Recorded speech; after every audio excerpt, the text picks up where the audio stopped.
auf denen hin wir uns bewegen und in dem wir sind und bleiben, ist mit euch allen. Und mit deinem Geiste.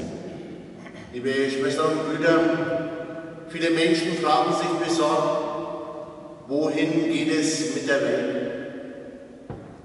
Vor allem dann fragen wir so, wenn wir von Naturkatastrophen, Kriegen, Unruhen, Terrorakten und Verbrechen hören, beziehungsweise wenn wir eben seit mehr als 1,5 Jahren im Ausnahmezustand namens Corona leben.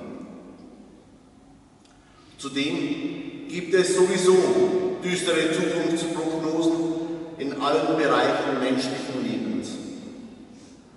Der heutige Volkstrauertag möchte das Gedenken an Tod, Trauer, Leid und Not wachhalten. Wenn wir allerdings jetzt vor der Gedenkfeier für die Gefallenen, Vermissten und Getöteten Eucharistie feiern, dann deshalb, weil wir gegen alle Unheilsprophetie und gegen alle Untergangsstimmung die frohe Botschaft der Heiligen Schrift setzen. Es heißt da, so spricht der Herr, ich sinne Gedanken des Friedens und nicht des Unheils. Wenn ihr mich anruft, dann werde ich euch erhören. Herr Jesus Christus, du bist der Anfang und das Ende, das Alpha und das Omega. Herr, du erbarmst dich unser. Herr, du erbarmst dich unser. Herr Jesus Christus, du willst unser Heil. Christus, du erbarmst dich unser. Christus, du erbarmst dich unser. Herr Jesus Christus, du führst uns durch unser Leben. Du vollendest, was wir nicht können und vermögen. Herr, du erbarmst dich unser. Herr, du erbarmst dich unser. Liebe Schwestern und Brüder, Gott will das Heil für alle Menschen, auch wenn es manchmal ganz anders erscheint, auch wenn wir manchmal den Eindruck haben, Gott ist weit weg von uns, von unseren Empfindungen, von unseren Erlebnissen. Er ist da. Singen wir ihm dafür mit Gloria dankbaren Herzen Lob und Preis.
Guter Gott, manche Ereignisse, die uns in unserem Leben begegnen, machen uns sprachlos und nehmen uns unsere Selbstsicherheit. Wir kommen zu dir mit unseren Fragen, aber auch mit unseren unerfüllten Hoffnungen. Wir bitten dich um gute Worte, die uns Mut machen und aufrichten und unser Vertrauen in jene Zukunft stärken, die du uns schenken willst, durch ihn, Jesus Christus, deinen Sohn, unseren Herrn und Gott, der in Gemeinschaft mit dir und dem Heiligen Geist lebend ist und uns Leben und Liebe schenkt, von Ewigkeit zu Ewigkeit.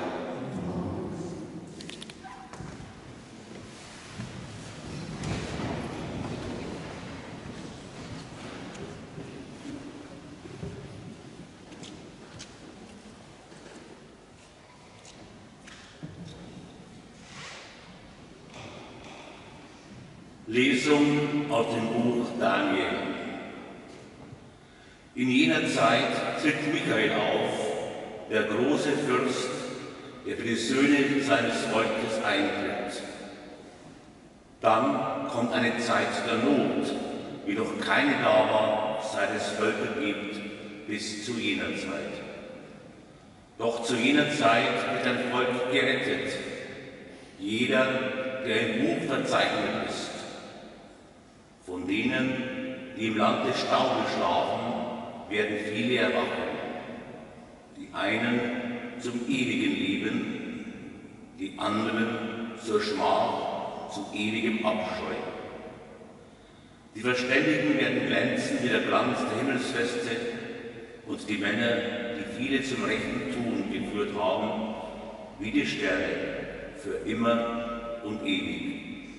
Wort des lebendigen Gottes.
Lesung aus dem Hebräerbrief. Jeder Priester des ersten Bundes steht Tag für Tag da, versieht seinen Dienst und bringt viele Male die gleichen Opfer dar, die doch niemals Sünden wegnehmen können. Jesus Christus aber hat nur ein einziges Opfer für die Sünden dargebracht und sich dann für immer zur Rechten Gottes gesetzt. Seitdem wartet er, bis seine Feinde ihm als Schemel unter die Füße gelegt werden. Denn durch ein einziges Opfer hat er die, die geheiligt werden, für immer zur Vollendung geführt. Wo also die Sünden vergeben sind, da gibt es kein Opfer für die Sünden mehr. Wort des lebendigen Gottes. Dank.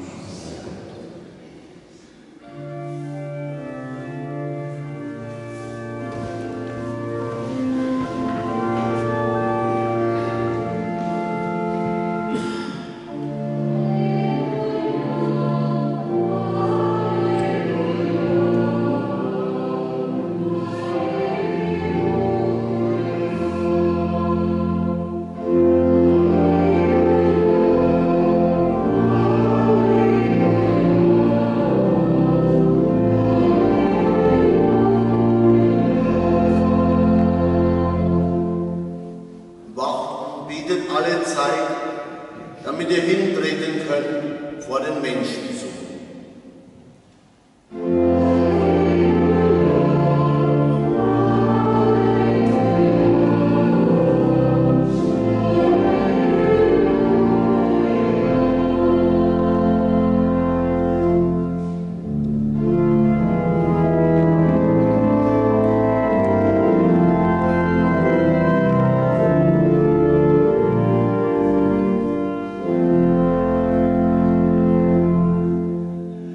Der Herr ist mit euch.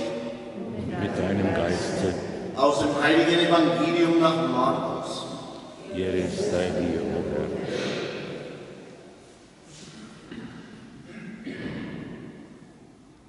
In jener Zeit sprach Jesus zu seinen Jüngern: In jenen Tagen, nach jener Drangsal, wird die Sonne verfinstert werden, der Mond wird nicht mehr scheinen. Die Sterne werden vom Himmel fallen und die Kräfte des Himmels werden erschüttert werden. Dann wird man den Menschensohn in Wolken kommen sehen, mit großer Kraft und Herrlichkeit. Und er wird die Engel aussenden und die von ihm Auserwählten aus allen 4 Windrichtungen zusammenführen, vom Ende der Erde bis zum Ende des Himmels. Lernt etwas aus dem Vergleich mit dem Feigenbaum. Sobald seine Zweige saftig werden und Blätter treiben, erkennt ihr, dass der Sommer nahe ist. So erkennt auch ihr, wenn ihr das geschehen seht, dass ihr nahe vor der Tür ist. Amen, ich sage euch, diese Generation wird nicht vergehen, bis das alles geschieht. Himmel und Erde werden vergehen, aber meine Worte werden nicht vergehen. Doch jenen Tag und jene Stunde kennt niemand, auch nicht die Engel im Himmel, nicht einmal der Sohn, sondern nur der Vater. Evangelium unseres Herrn Jesus Christus. Lob sei dir, Christus.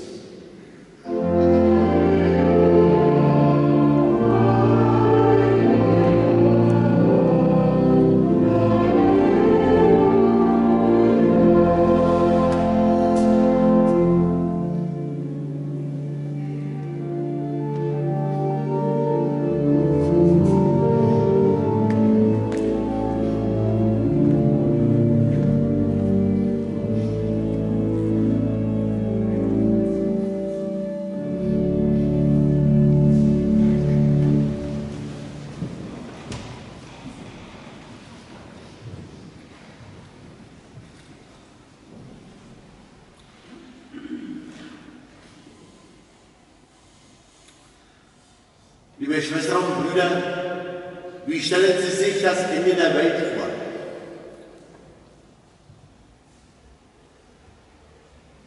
Wenn wir uns ganz ehrlich sind, uns kann doch eigentlich nichts mehr erschüttern.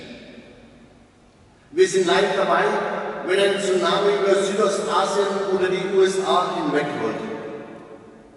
Wir sind dabei, wenn ein Erdbeben Indonesien oder Pakistan erschüttert.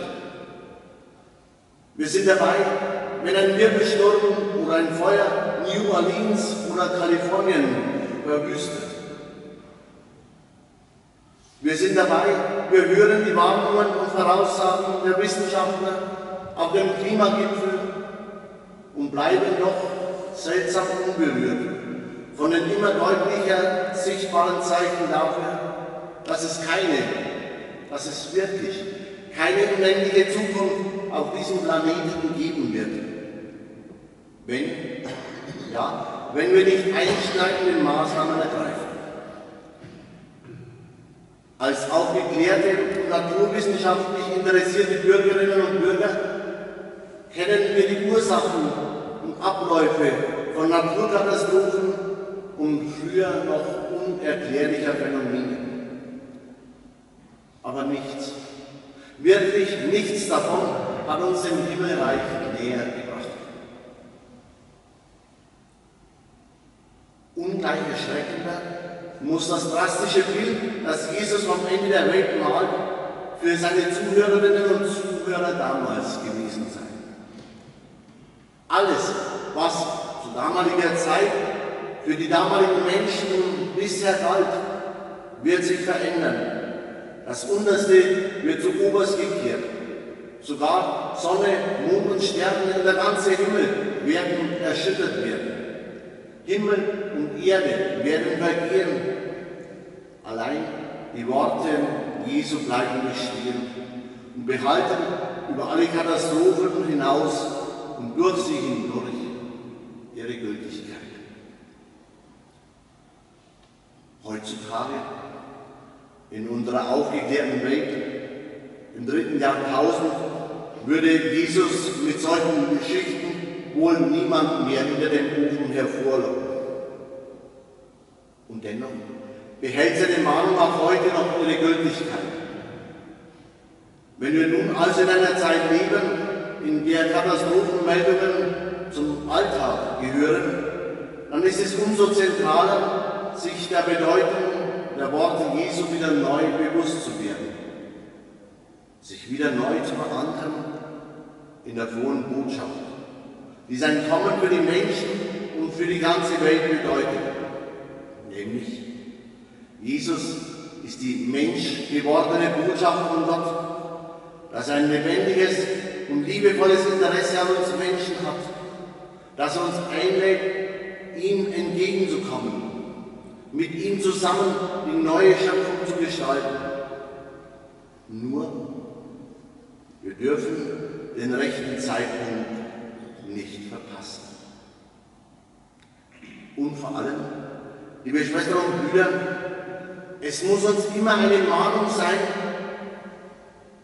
was der evangelische Theologe Jörg Zink bereits im Jahre 1970 in seiner erschütternden Meditation die letzten 7 Tage der Schöpfung prophezeit hat. Nämlich, was passiert, wenn die Menschen nicht aufhören, sich an die Stelle Gottes zu erheben. Jörg Zink schreibt: Am Anfang schuf Gott Himmel und Erde, aber nach vielen Jahrmillionen war der Mensch endlich klug genug. Er sprach: Wer redet hier von Gott? Ich nehme meine Zukunft selbst in die Hand. Er nahm sie und es begannen die letzten 7 Tage der Erde. Am Morgen des ersten Tages beschloss der Mensch, frei zu sein und gut, schön und glücklich. Nicht mehr Ebenbild eines Gottes, sondern ein Mensch. Und weil er etwas glauben musste, glaubte er an die Freiheit und an das Glück, an Zahlen und Mengen, an die Börse und an den Fortschritt, an die Planung und seine Sicherheit. Denn zu seiner Sicherheit hatte er den Grund zu seinen Füßen, gefüllt mit Raketen und Atomsprengköpfen. Am zweiten Tage starben die Fische in den Industriegewässern, die Vögel am Pulver aus der chemischen Fabrik, das den Raupen bestimmt war, die Feldhasen an den Bleiwolken von der Straße, die Schoßhunde an der schönen roten Farbe der Wurst, die Heringe am Öl auf dem Meer und an dem Müll auf dem Grunde des Ozeans, denn der Müll war tief. Am dritten Tage verdorrte das Gras auf den Feldern und das Laub an den Bäumen, das Moos an den Felsen und die Blumen in den Gärten. Denn der Mensch machte das Wetter selbst und verteilte den Regen nach genauem Plan. Es war nur ein kleiner Fehler in dem Rechner, der den Regen verteilte. Als sie den Fehler fanden, lagen die Lastkähne auf dem trockenen Grund des schönen Rheins. Am 4. Tage gingen 3 von 4 Milliarden Menschen zugrunde. Die einen an den Krankheiten, die der Mensch gezüchtet hatte. Denn einer hatte vergessen, die Behälter zu schließen, die für den nächsten Krieg bereitstanden. Und ihre Medikamente halfen nichts. Die hatten schon zu lange wirken müssen in Hautcremes und Schweinelämmchen. Die anderen starben am Hunger, weil etliche von ihnen den Schlüssel zu den Getreidesilos versteckt hatten. Und sie fluchten Gott, der ihnen doch das Glück schuldig war.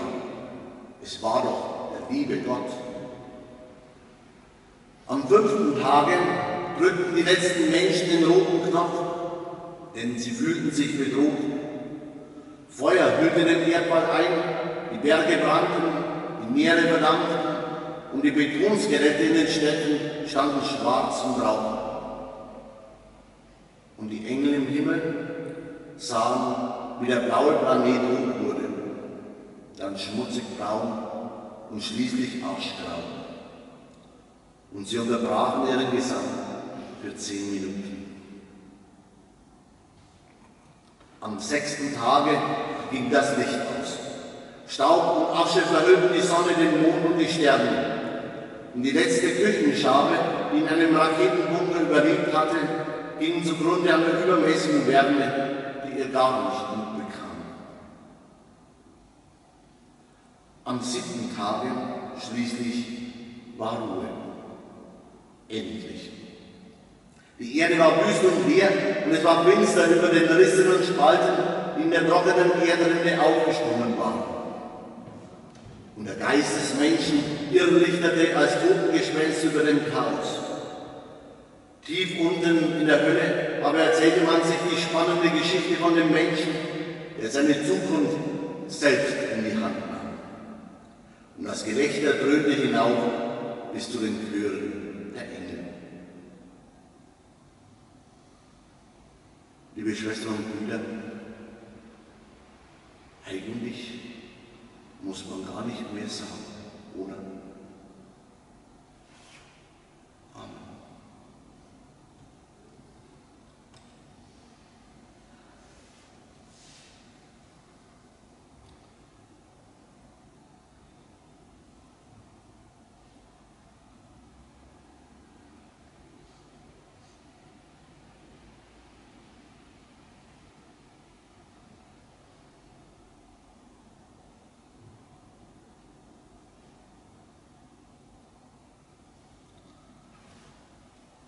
Liebe Schwestern und Brüder,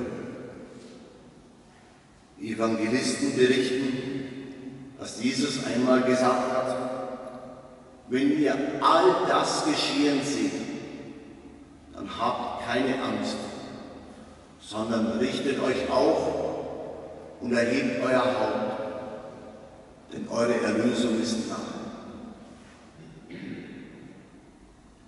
Wir werden nicht in ein Nichts fallen, wenn es auch immer wieder den Anschein hat. Wir sind eingeladen und aufgerufen, unsere Augen aufzumachen und anzupacken. Vor allem aber auch unseren Glauben an den nicht zu verlieren, der schließlich und letztlich alles und alle in seinen Händen hält. Gott, bekennen wir uns zu ihm. Ich glaube an Gott, den Vater, den Allmächtigen, den Schöpfer des Himmels und der Erde, und an Jesus Christus, seinen eingeborenen Sohn, unseren Herrn, empfangen durch den Heiligen Geist, geboren von der Jungfrau Maria, gelitten unter Pontius Pilatus, gekreuzigt, gestorben und begraben, hinabgestiegen in das Reich des Todes, am dritten Tage auferstanden von den Toten, aufgefahren in den Himmel, er sitzt zur Rechten Gottes des allmächtigen Vaters, von dort wird er kommen, zu richten die Lebenden und die Toten. Ich glaube an den Heiligen Geist, die heilige katholische Kirche, Gemeinschaft der Heiligen, Vergebung der Sünden, Auferstehung der Toten und das ewige Leben. Amen. Wir vertrauen darauf, dass Gott uns erhört, wenn wir zu ihm rufen. Ihn bitten wir für alle Menschen und Völker der Erde, um Bewahrung vor Katastrophen und Kriegen, aber auch um Gerechtigkeit und Frieden. Ewiger Gott, wir bitten dich, erhöre uns. Ihn bitten wir für die Christen, die wegen ihres Glaubens in Bedrängnis geraten und verfolgt werden, um Stärkung ihres Gottvertrauens. Ewiger Gott, wir bitten dich, erhöre uns. Ihn bitten wir für die Menschen, die Unrecht und Böses tun, um die Bereitschaft zur Umkehr und Buße. Ewiger Gott, wir bitten dich, erhöre uns.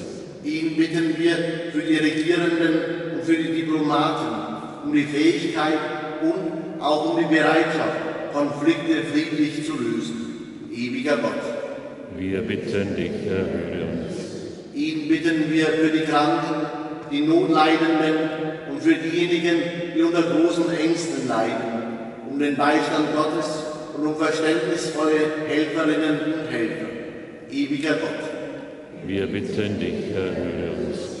Ihn bitten wir für alle Verstorbenen, besonders für die Opfer der beiden großen Weltkriege des vergangenen Jahrhunderts, derer heute am Volkstrauertag gedacht wird, aber auch für die Opfer aller Kriege seitdem in der ganzen Welt, um das ewige Leben im Frieden Gottes. Ewiger Gott, wir bitten dich, erhöre uns. Ihn bitten wir in einem Augenblick der Stille, auch in unseren ganz persönlichen Anliegen, in den Anliegen aller Mitglieder unserer Pfarreiengemeinschaft und in den Anliegen aller Menschen guten Willens.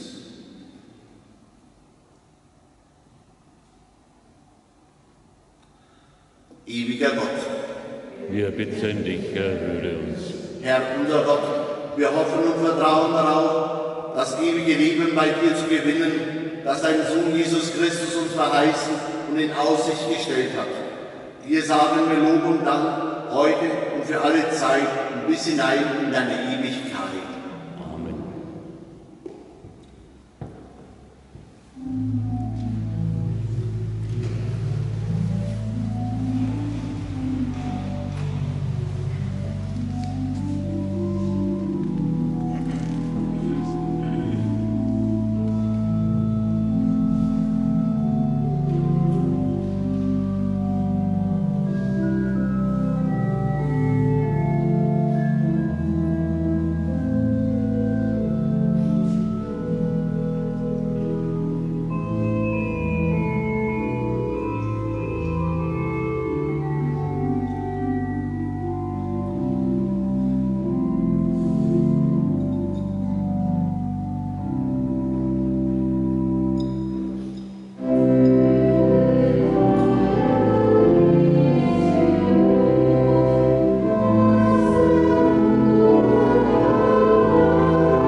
Lasst uns beten.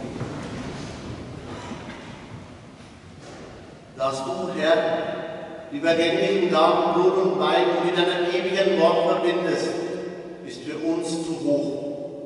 Aber wir möchten glauben, dass du dich selbst in diesen Gaben uns schenkst. Du gesellst dich zu uns und lässt uns dein Heil schmecken. Wir breiten unsere Hände nach dir aus und bitten dich, komm, unser Herr, in ihm, Jesus Christus, unseren Herrn. Amen. Der Herr ist mit euch. Und mit deinem Geiste. Wo habt ihr euer Herz? Wir haben sie beim Herrn. Lasst uns danken dem Herrn, unserem Gott. Das ist würdig und recht. Wir danken dir, guter Gott, für die Menschen, die mit uns auf dem Weg sind und uns treu und zuverlässig zur Seite stehen. In der Weggemeinschaft mit ihnen erfahren wir etwas von jener Fülle des Lebens, auf die hin du alles und alle geschaffen hast. Ganz besonders danken wir dir für deinen Sohn, unseren Bruder Jesus Christus. Durch sein Handeln und Reden hat er uns einen Weg zu erfülltem Leben gewiesen. Wir danken dir für ihn, an dem wir uns orientieren und messen können, der uns ermutigt, einander in seinem Geist zu begegnen und so auf dich zuzugehen. Das gibt uns Mut, mit allen Menschen, aber auch in Gemeinschaft mit allen Engeln und Heiligen, in das Lob auf deine göttliche Herrlichkeit einzustimmen.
In seinem Namen und mit seinem Auftrag sind wir vor dir versammelt, um in Erinnerung an ihn das Brot zu brechen.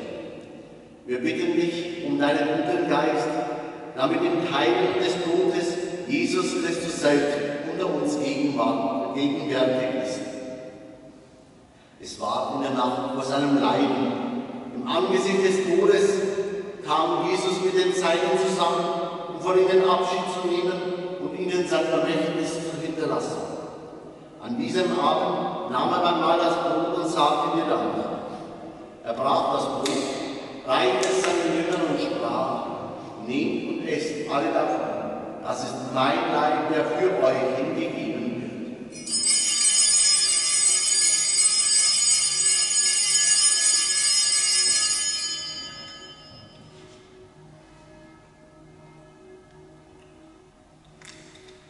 Ebenso nahm er achtmal den Kelch mit Wein, dankte wiederum, reichte den Kelch seinen Jüngern und sprach: Nehmt und trinkt alle daraus. Das ist der Kelch des neuen und ewigen Bundes, mein Blut, das für euch und für alle vergossen wird zur Vergebung der Sünden. Tut dies zu meinem Gedächtnis.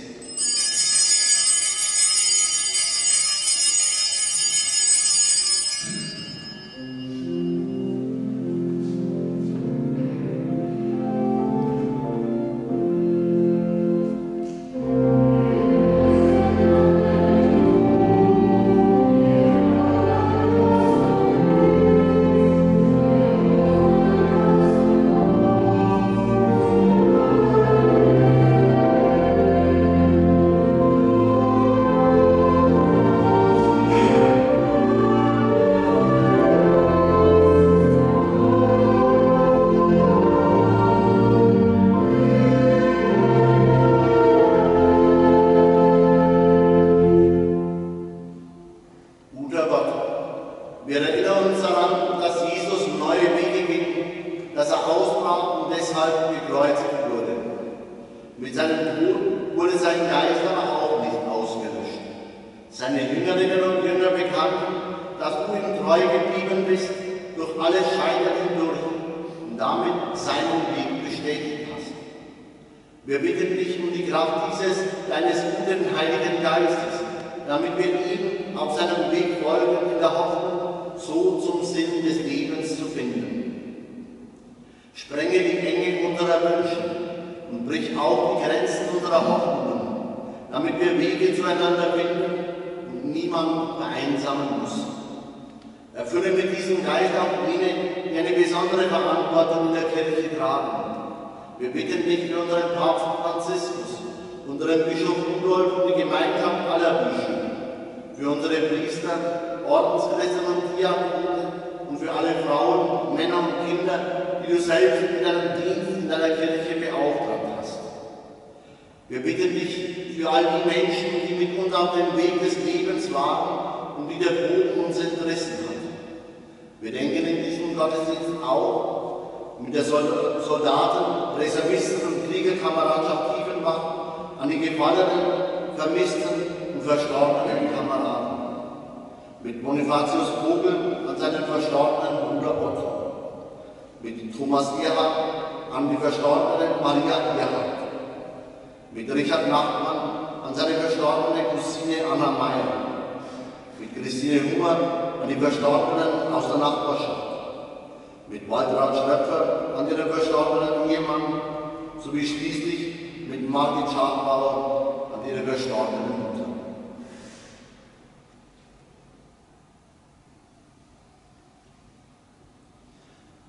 Wenn unser eigener Weg einmal zu Ende geht, schenke uns für immer das Leben in Fülle, zusammen mit der seligen Jungfrau und Gottesmutter Maria, mit ihrem Bräutigam, dem heiligen Josef, mit deinen Aposteln und Märtyrern, mit dem heiligen Vitus, mit den heiligen Kaspar, Mölche und Balthasar, mit den heiligen Apostelfürsten Petrus und Paulus, mit allen unseren Namenspatronen, mit allen Heiligen. Denn durch Christus und mit ihm und in ihm dürfen wir dich, guter Gott, loben und preisen in der Kraft des Heiligen Geistes, jetzt und an allen Tagen unseres Lebens und bis in alle Ewigkeit. Amen.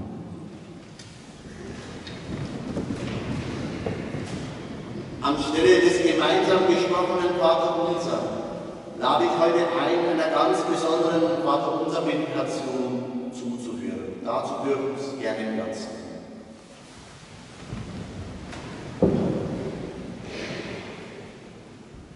Sage nie, Vater, wenn du dich nicht wie ein Sohn oder wie eine Tochter benimmst. Sage nie unser, wenn du in deiner Selbstsucht gefangen bist. Sage nie im Himmel, wenn du nur an das Irdische denkst. Sage nie, dein Name werde geheiligt, wenn du nur an deine eigene Ehre denkst.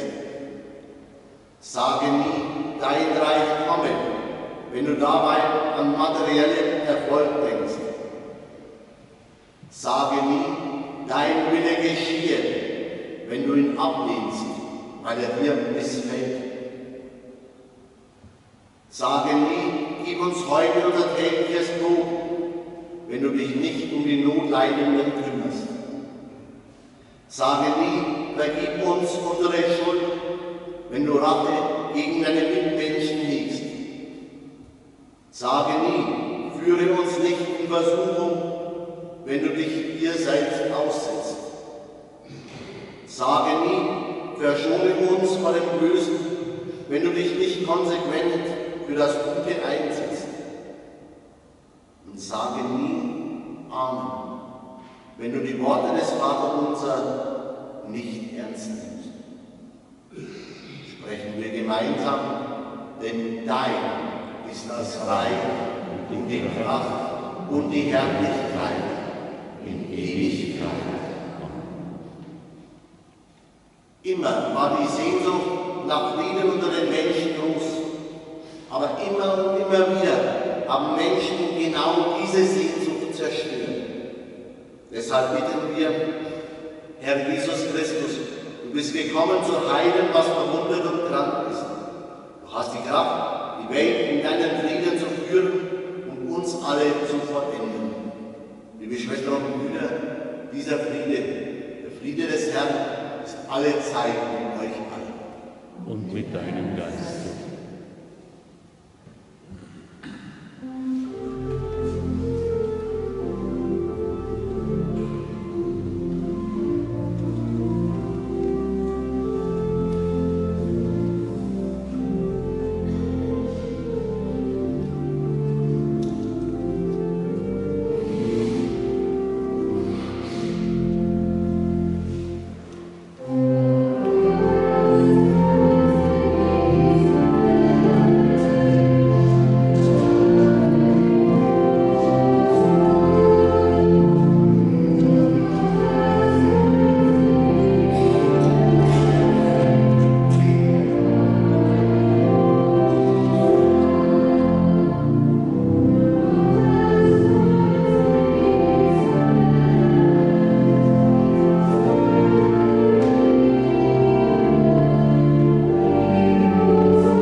Jetzt und hier möchte Gott selbst in seinem Sohn Jesus Christus mitten unter uns sein, in seinem Wort, mit den eucharistischen Gaben Brot und Wein.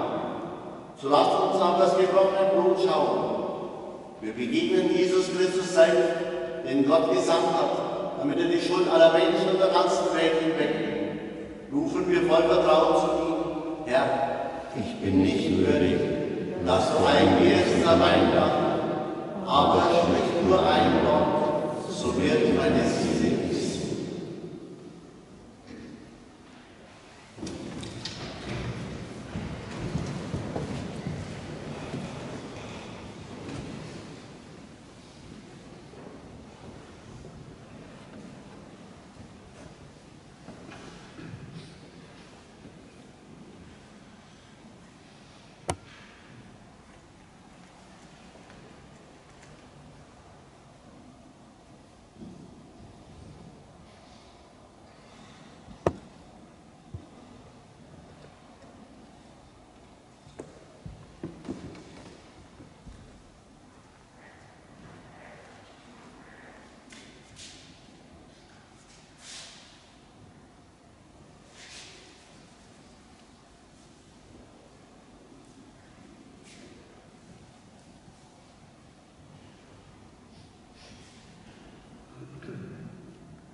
Lieber Gott, wir haben das Gedächtnis deines Sohnes gefeiert, wie er es uns aufgetragen hat. Wir haben seinen Tod und seine Auferstehung verkündet und warten, dass er kommt, die Welt zu vollenden. Wir bitten dich, stärke unser Vertrauen, dass du uns eine gute Zukunft bei dir schenken willst. Lass uns in Zuversicht und Hoffnung an die Aufgaben herangehen, die das Leben einem jeden von uns stellt. Darum bitten wir dich durch ihn, Jesus Christus, unseren Herrn. Amen. Liebe Schwestern und Brüder, ein Blick auf das kommende Wochenende. Ich bitte, die geänderte Gottesdienstordnung zu beachten. Am kommenden Samstag feiern wir mit unserer Pfarreiengemeinschaft 2 Gottesdienste, und zwar um 17 Uhr hier in Tiefenbach und um 19 Uhr in Treffestein. Am kommenden Sonntag feiern wir dann um 9 Uhr den Gottesdienst in Bieberbach, dann zum Konvent der Sodalen und der Marianischen Männerkommunikationsgruppen unserer Pfarreiengemeinschaft. Ich lade ganz herzlich dazu ein. Zur Gedenkfeier für die Gefallenen, Vermissten und Verstorbenen bitte ich Sie zunächst einmal Platz zu nehmen.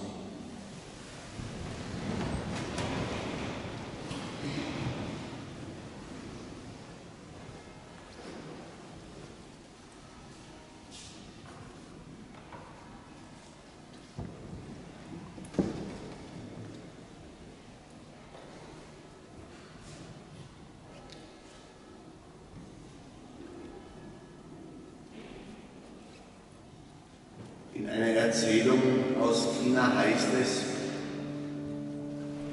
zwischen zwei Völkern drohte ein Krieg auszubrechen. Auf beiden Seiten der Grenze lagerten die Heere. Auf beiden Seiten schickten die Feldherren Kundschafter aus. Sie sollten herausfinden, wo man am leichtesten, am effektivsten in das feindliche Nachbarland einbrechen könnte.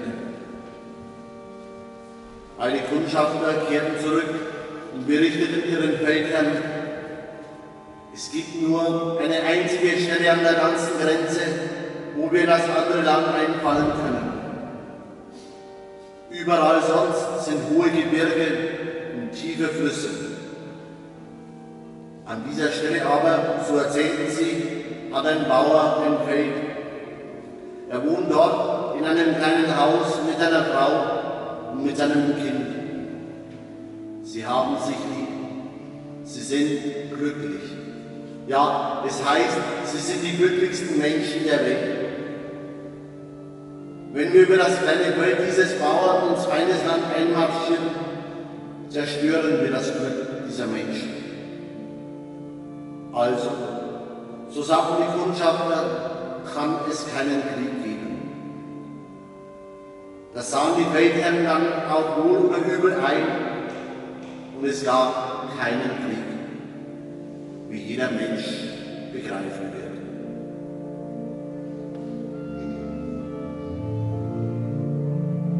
Viele Menschen zu allen Zeiten haben das aber leider nicht begriffen. Dass menschliches Glück nicht zerstört werden soll, nicht zerstört werden darf. Noch schlimmer.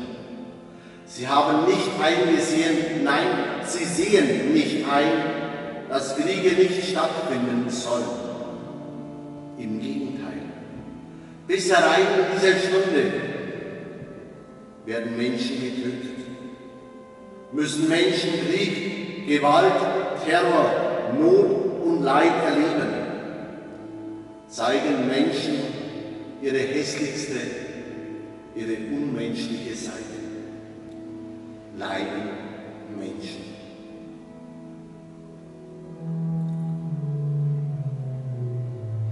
Damit das Leid so vieler Menschen bis heute nicht in Vergangenheit, nicht in Vergessenheit gerät, begehen wir alljährlich den Volkstrauertag. Wir gedenken derer, die in den großen und kleinen Kriegen der Geschichte und der Gegenwart ihr Leben lassen mussten.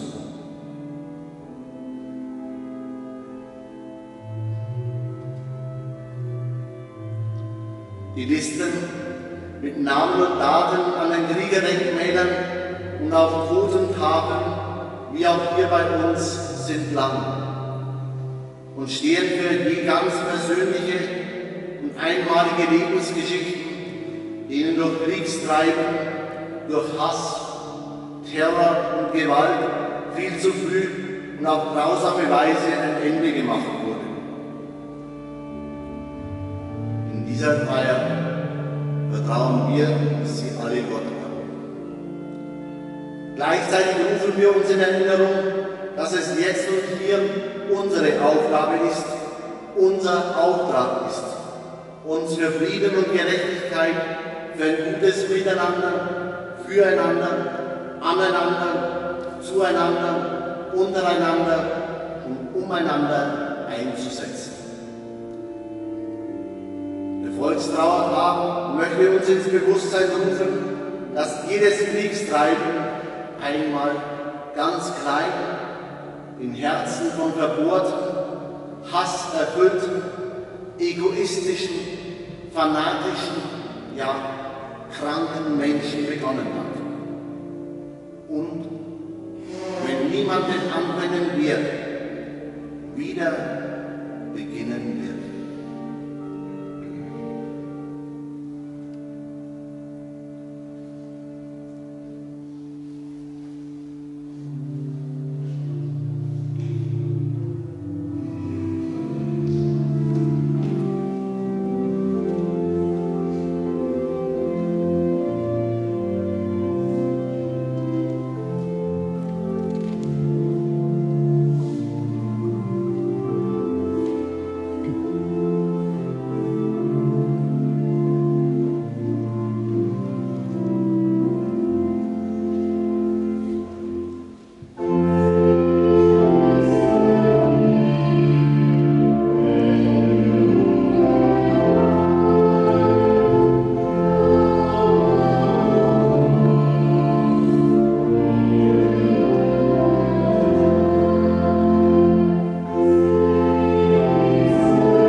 Im Vertrauen auf unseren Gott und auf seine Treue denken wir am Volkstrauertag an die Opfer von Gewalt und Krieg, an Kinder, Frauen und Männer unseres deutschen Volkes und aller Völker dieser Erde.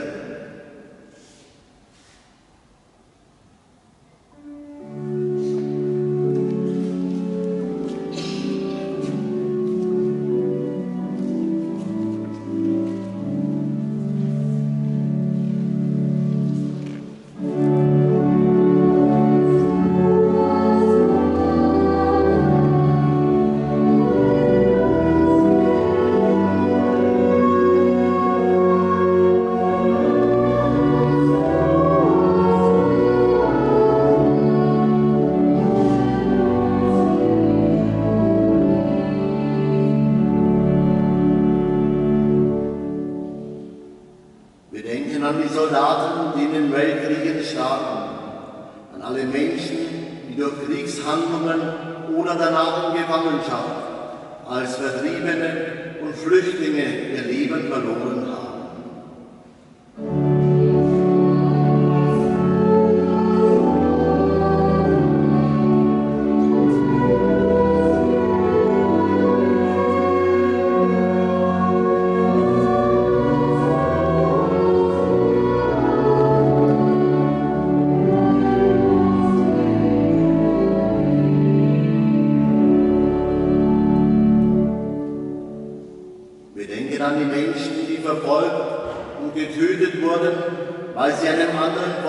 angehörten, einer anderen Rasse zugerechnet wurden oder deren Leben wegen ihrer Hautfarbe, einer Krankheit oder einer Behinderung als lebensunwert bezeichnet wurde.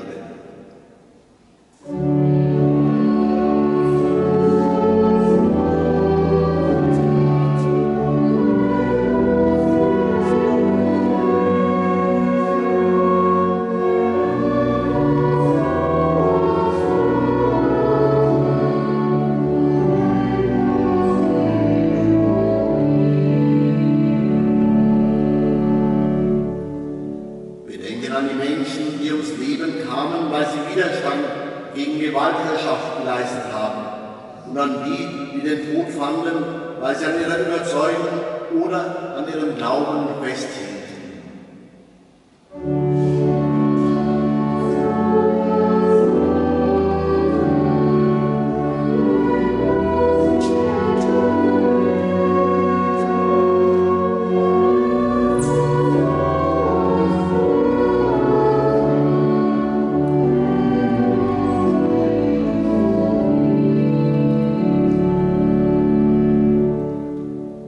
An die Opfer der Kriege und Bürgerkriege unserer Tage, an die Opfer von Terrorismus und politischer Verfolgung, an die Bundeswehrsoldatinnen und Bundeswehrsoldaten und an andere Einsatzkräfte, die im Auslandseinsatz an den Kriegs- und Krisenherden unserer Welt ihr Leben verloren haben.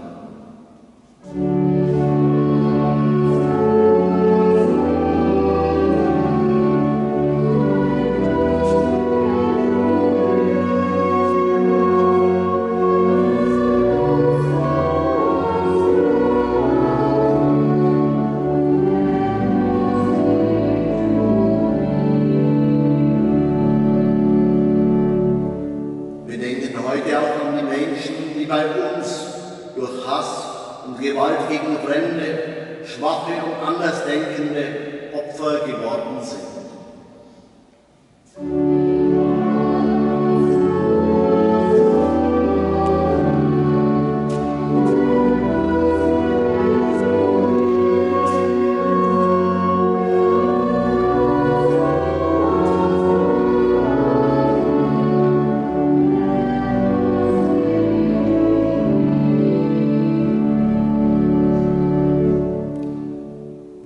Schließlich auch an alle, die schwer tragen am Leid und an der Trauer um die Toten.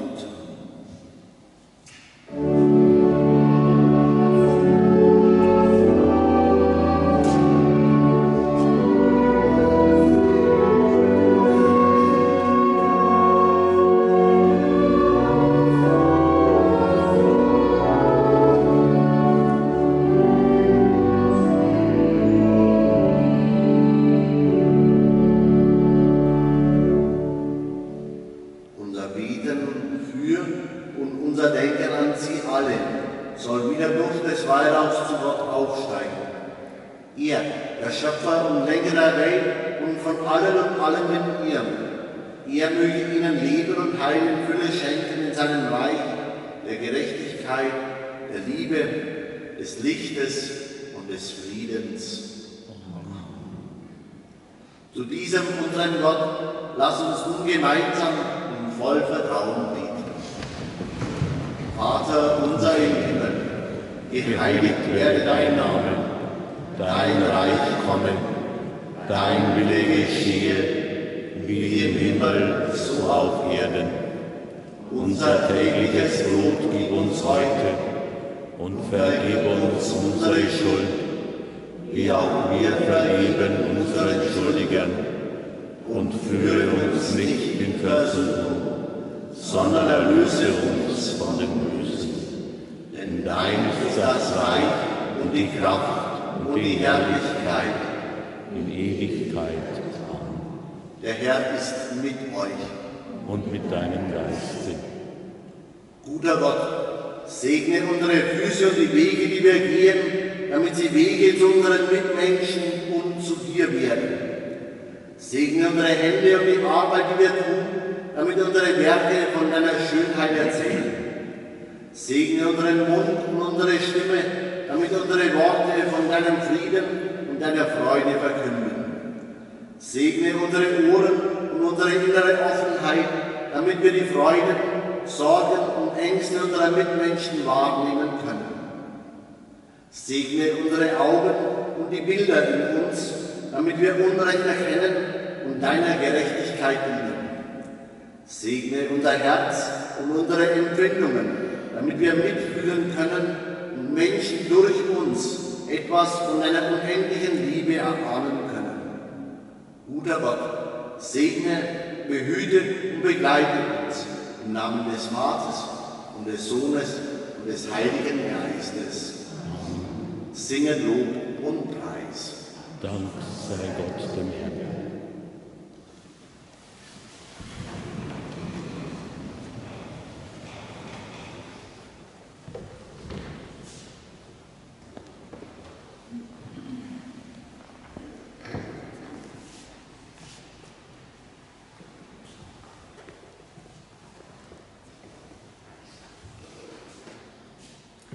Hochwürdiger Herr Pfarrer Albert Hölzel, liebe Mitglieder der Soldatenreservisten- und Kriegerkameradschaft, sehr geehrte Mitbürgerinnen und Mitbürger.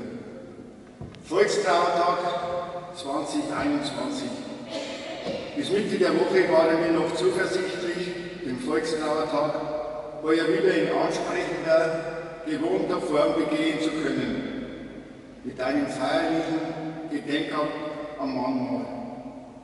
Aber die Corona-Pandemie lässt das leider erneut nicht zu. Kein Kirchenzug, kein Ehrensalut, kein Musikstück der Blaskapelle.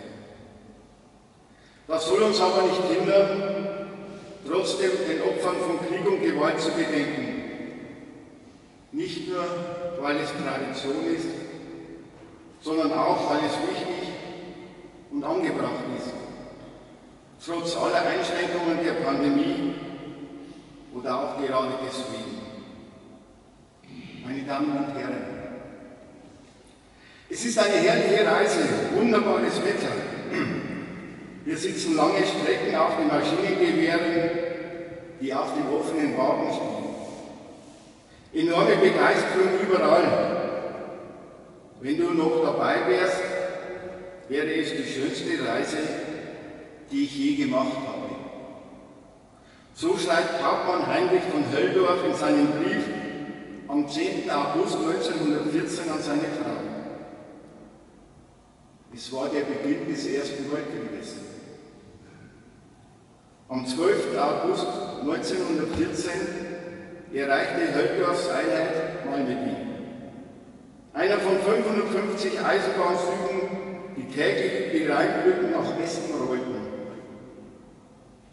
Alle 10 Minuten fährt ein deutscher Truppentransport über die gerade eingeweihte Hohenzollernbrücke. Er schreibt wieder. Wundervoll war die Fahrt über den Rhein bei Köln.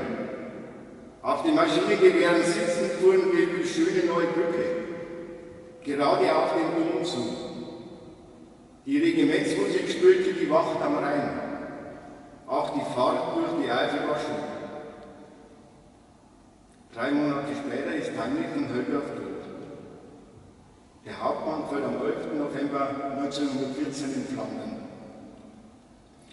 Meine Damen und Herren, es ist jetzt über 100 Jahre her, dass der Erste Weltkrieg sein Ende fand. Gab es zu Beginn dieses Krieges nicht wenige Menschen, die mit großem Hurra in den Krieg zogen, so ist an dessen Ende auch den letzten Soldaten wie Zivilisten das Grauen des Krieges ins Gesicht geschrieben. 17 Millionen Menschen verloren damals ihr Leben. Doch die Menschheit hatte daraus nichts gelernt. Als am 8. Mai 1945 die Waffen am Ende des Zweiten Weltkrieges endlich schwiegen, waren erneut mehr als 55 Millionen Menschen tot. Gefallen an der Front, ermordet in Konzentrationslagern, verbrannt in Bombenrechten, gestorben an Hunger, Kälte und Gewalt auf der großen Flucht. Betrachtet man die Geschichte, so stellt man fest, Ein Krieg bildet in gewisser Weise einen Rahmen von Jahreszahlen. So ergibt sich im Rückblick die beruhigende Gewissheit, in diesem zeithistorischen Rahmen findet sich immer wieder der Krieg und nach dem Krieg kam der Frieden, in dem wir in westlichen Demokratien gut leben. Dabei muss uns immer wieder bewusst sein, Frieden ist nicht selbstverständlich. Die Überwindung von Nationalismus und Rassismus, von Hass und Intoleranz, von Unterdrückung und Verfolgung braucht Mut und Ausdauer. Heute genießen wir ein Leben in Frieden und Freiheit, mitten in einem vereinten Europa. Doch damals, im Inneren des Rahmens, kannte niemand diesen Auswirkungen. Der Krieg tobte weltweit. Sein letzter Tag in irgendwann einer ungewissen Zukunft. Kriegsende klingt da irgendwie tröstlich. Der Krieg ist an sein Ende gekommen, fast wie eine Art Jahreszeit. Wie ein Naturereignis beschreibt unsere Sprache seinen Anfang. Der Krieg bricht aus. Die Sprache umschreibt, was eigentlich alle besser wissen sollten. Kein Krieg bricht aus wie ein Vulkan. Vielmehr sind Menschen verantwortlich für diese Kriege. Kriege, die hoffentlich an einem Tag in irgendwann einer ungewissen Zukunft enden. Als Voraussetzung für eine Stunde Null, in der die Schutthafen fortgeräumt und die Städte wieder aufgebaut werden können. Was haben wir gelernt? 17 Millionen Tote des Ersten Weltkrieges und 55 Millionen Tote des Zweiten Weltkrieges sind das furchtbare Ergebnis von Nationalismus, Diktatur und Völkermord. Die Kriegsgräber und Gedenkstätten für die Toten und Vermissten sind Orte der Trauer und Erinnerungen. Sie mahnen uns zur Verständigung, Versöhnung und Frieden. Mut zum Frieden, den Werten unserer Verfassung treu bleiben, aufrichtig für ein weltoffenes, freiheitliches und demokratisches Deutschland und ein ebensolches Europa einstehen. Dafür tragen wir alle Verantwortung. Den Krieg, Terror und Gewaltherrschaft finden täglich in aller Welt statt.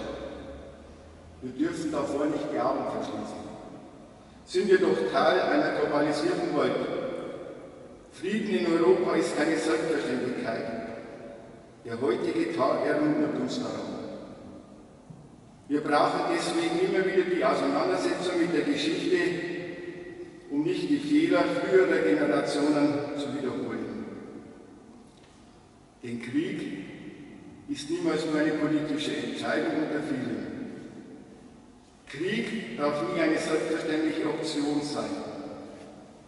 So ist der Volkstrauertag für mich nicht nur ein Erinnern an die Vergangenheit, sondern auch eine Mahnung daran, dass Frieden die Maxime jeglichen politischen Handelns sein sollte. Die Erinnerung und das Gedenken verlangen von uns, auch klar Stellung zu beziehen, um nicht die Augen vor Krieg und Leid in vielen Teilen der Welt zu verschließen. Sie mahnen uns, an die Menschen zu denken, die Leid erfahren durch Krieg und Vertreibung. Sie mahnen uns, denjenigen die Hand zur Hilfe auszustrecken, die Opfer der Gewalt sind. Egal ob irgendwo im Ausland, in der eigenen Familie oder im Bekanntenkreis.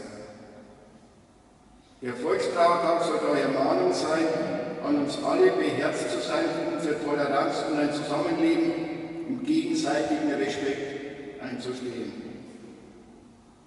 Die Vergangenheit beleuchtet das Gegenwärtige und das Erbe unserer Geschichte muss unser Wegweiser in die Zukunft sein. Gerade in einer Zeit, welche durch eine schreckliche Pandemie und gesellschaftlichen Umwälzungen aufwühlt, in der sich die Gesellschaft spaltet, in der nur noch Schwarz oder Weiß zeigt und kaum mehr eine konstruktive Diskussion zulässt, die aber auch einsam macht, liegt mir die Geschlossenheit und das Miteinander im Gemeindeleben doch sehr am Herzen. Suchen wir daher in einem guten Miteinander das Verbindende und nicht das Trennende. Dieses wichtige Signal soll ebenfalls vom heutigen Volkstrauertag ausgehen. Schließen möchte ich meine Rede daher mit einem Zitat des amerikanischen Philosophen Ralph Waldo Emerson: Nichts kann dir Frieden bringen, außer du selbst. Ich danke Herrn Pfarrer Albert Hössl für die würdige Gestaltung des Gottesdienstes und den Mitgliedern der Soldaten-, Reservisten- und Kriegerkameradschaft für die Ehrenwache sowie das anschließende Ehrensalut an Mahnmal. In Ehrfurcht vor den Toten der beiden Weltkriege und der Opfer von Gewaltherrschaft sowie aller Kriegsopfer und der im Dienst gestorbenen Soldaten in aller Welt werde ich im Anschluss zusammen mit Pfarrer Albert Hössl und dem Vorsitzenden der Reservisten-, Soldaten- und Kriegerkameradschaft Tiefenbach, Herrn Franz Hoffmann, am Gedenkmal als Zeichen des Gedenkens einen Kranz niederlegen. Ich danke Ihnen.